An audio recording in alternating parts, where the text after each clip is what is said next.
A perfect world where nature is in harmony with humanity, a world without violence, without wickedness, without sin.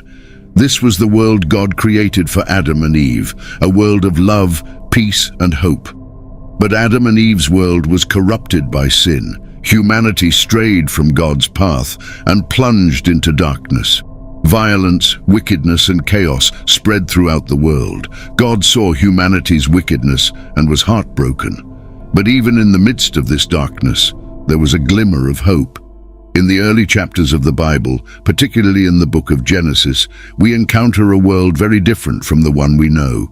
This was before the Great Flood. It was a time of primitive humanity marked by long lifespans, divine human interactions, and closeness to God. The first event that led to the flood occurred before the creation of the world. This event was the creation of the sons of God. In the biblical story of the book of Job, God reveals an event that happened before the creation of the world. "Where were you when I laid the foundation of the earth? Tell me if you have understanding. Who determined its measurements? Surely you know. Or who stretched the line upon it? On what were its bases sunk, or who laid its cornerstone, when the morning stars sang together and all the sons of God shouted for joy?" Job chapter 38 verses 4, 7.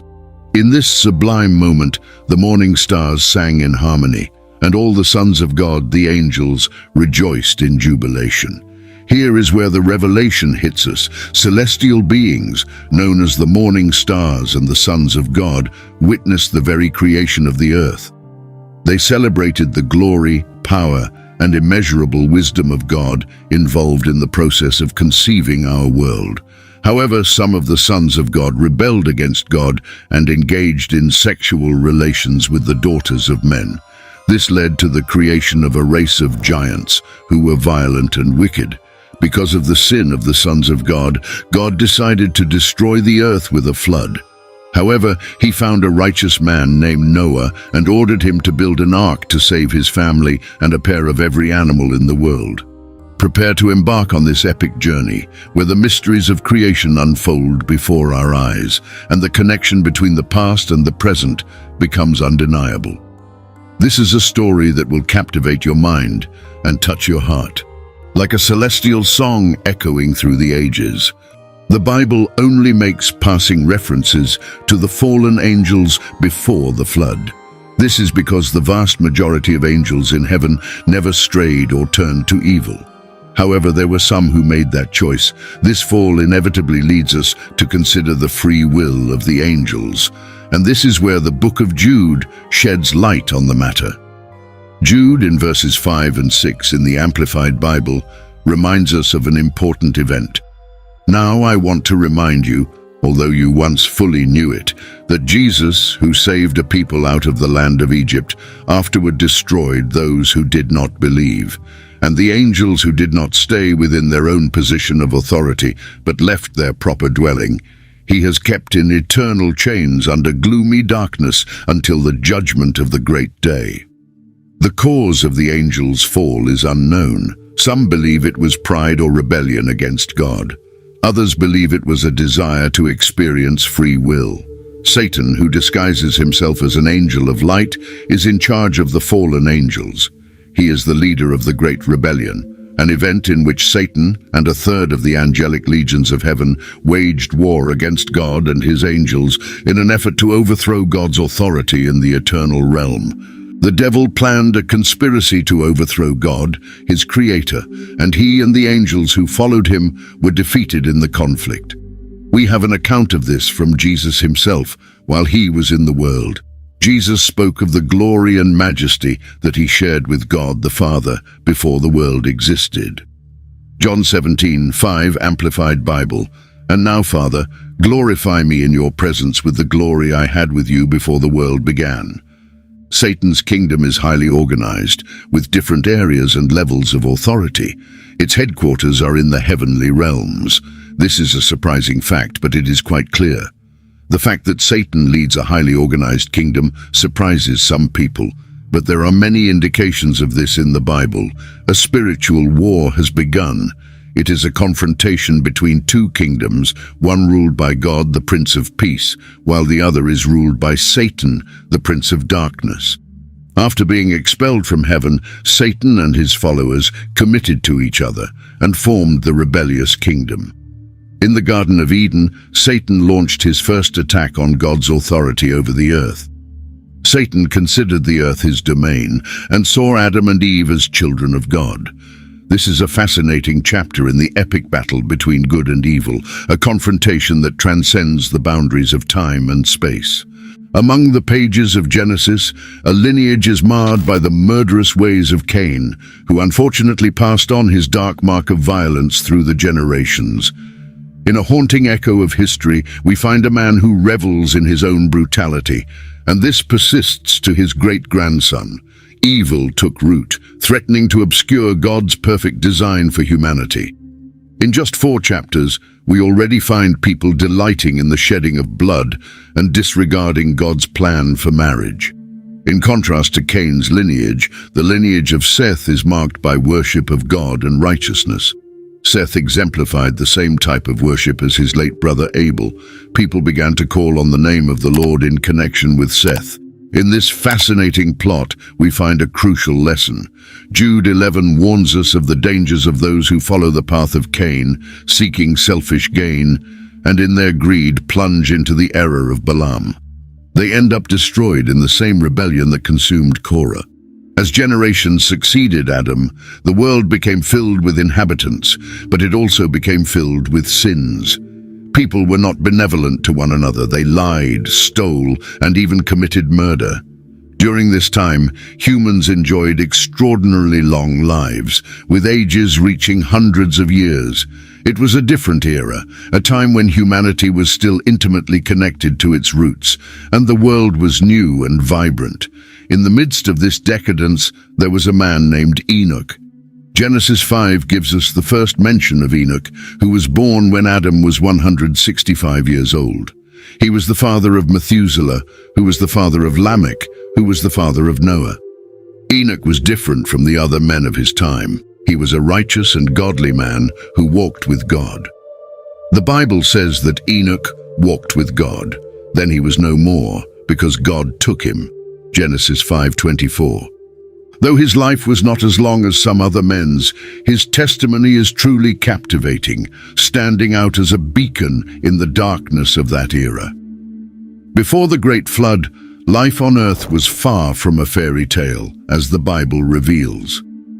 Scriptures tell us that the Lord witnessed the unchecked growth of wickedness among humans, where the thoughts of the human heart were constantly evil. Genesis 6:5. As the self-proclaimed commander of the kingdom of darkness, Satan summoned his evil legions to infiltrate humanity with the intention of corrupting the endemic lineage that led to the Messiah. Genesis 6:1-2. The sons of God, referred to in the biblical text, are often interpreted as fallen angels who married human women and fathered the Nephilim, or giants. The Hebrew word for Nephilim is translated as fallen. The result of this invasion was the corruption of the entire world. The Bible says that the Nephilim were the mighty men who were of old, the men of renown, Genesis 6:4. They were violent and cruel, and their influence on humanity only worsened the existing wickedness. Imagine a world where peace and kindness were scarce, where the earth was drowning in sin, violence, and immorality. In this dark scenario, people were consumed by their selfish desires, ready to seek their own satisfaction at any cost to others. Values such as honesty, integrity, and kindness were rare and misunderstood. Manipulation and deceit were the currency of the day, and selfishness and wickedness corroded the fabric of society. In such an environment, families were not havens of love and support, but battlefields where deceit reigned. Neighbors did not care for each other. Instead, they sought opportunities to exploit. Governments did not promote justice, but maintained oppressive systems that favored the powerful at the expense of the weak. In this scenario of chaos, an unusual element emerges: the Nephilim. These creatures were extraordinary, much stronger and more imposing than ordinary humans. However, instead of bringing solutions, they exacerbated the world's problems. They were admired, feared, and even worshipped, but their presence further distanced people from the true God who had created them. The impressive power of the Nephilim made them objects of fascination, but it also contributed to the world's downward spiral, sinking it deeper into chaos and sin. In the midst of this turbulence, humanity struggled to find its way back to the light. In this dark setting, God contemplated humanity's growing wickedness, a spiritual and moral decline that deeply saddened him. The creation that had once been his most precious jewel, humanity, had lost its way. Instead of living in harmony with each other and the world, people were consumed by violence, malice, and deceit. God felt an immeasurable sadness, something so profound that it transcends our understanding. Imagine the anguish of a father with a broken heart over the rebellious actions of a child. Now multiply that pain infinitely. In this moment of intense distress, God made a difficult decision, one that would echo through the ages.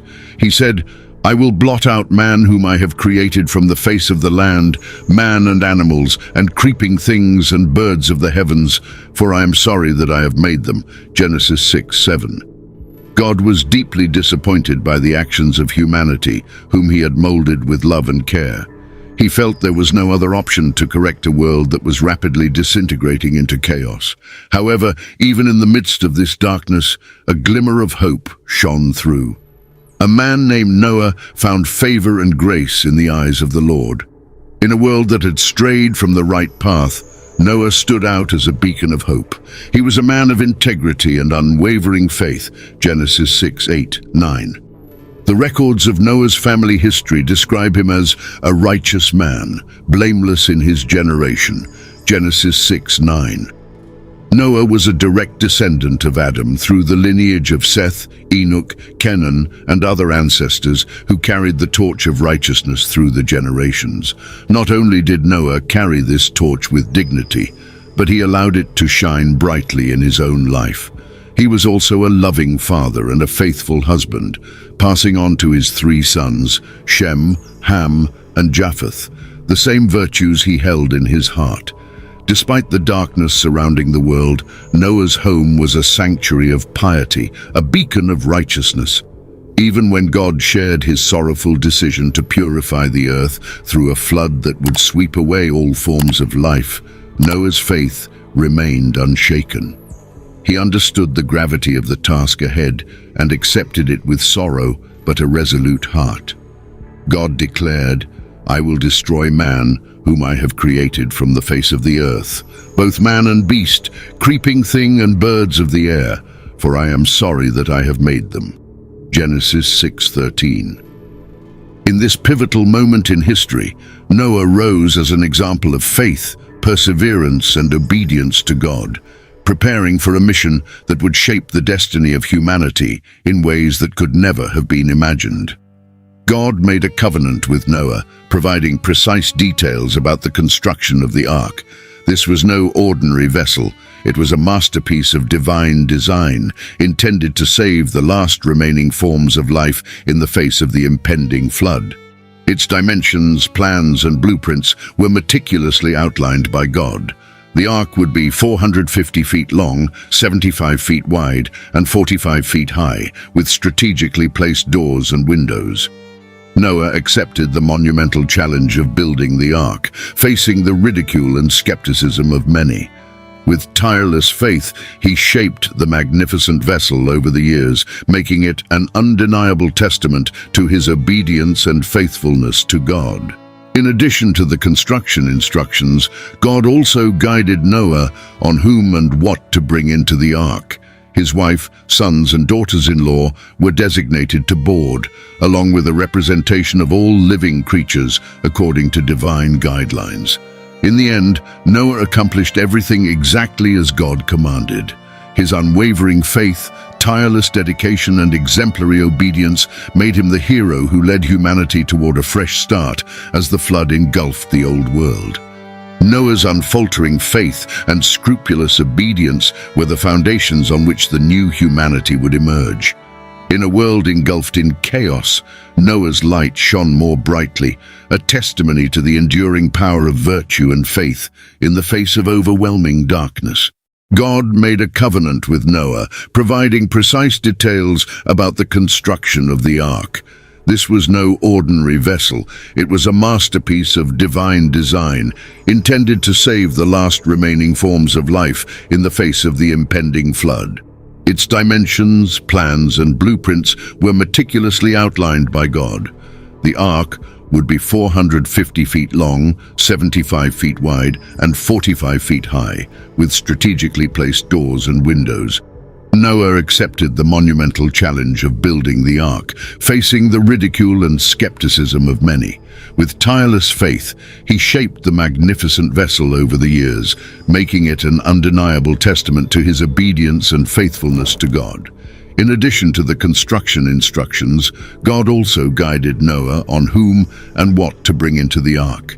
His wife, sons, and daughters-in-law were designated to board, along with a representation of all living creatures, according to divine guidelines.